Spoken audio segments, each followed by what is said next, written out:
अचरा धैला तनी माथा। ससुर भैंसुर देखा तो ससुर भैंसुर देखा तो मानिल हमर बाता। ए धनी चल छठी घाटा अचरा धैला तनी माथा।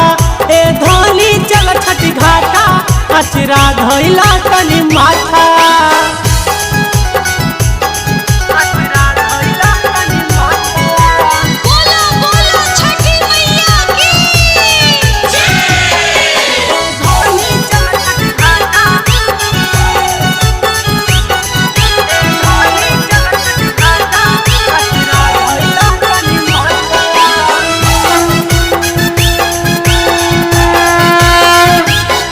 छठी घाटा है बड़ी दूरी देख तो तोरे घूरी घूरी।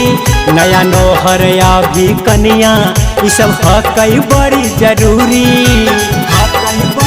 ए हो छठी घाटा है बड़ी दूरी देख तो तोरे घूरी घूरी।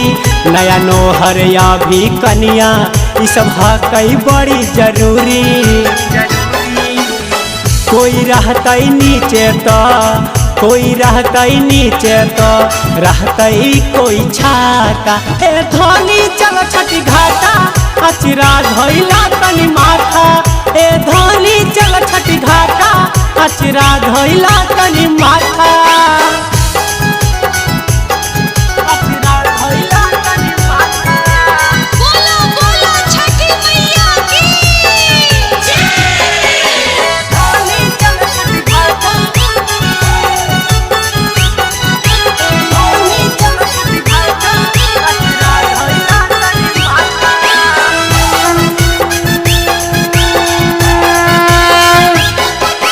चलिहा संभल संभल के धीरे से आगे बढ़ के।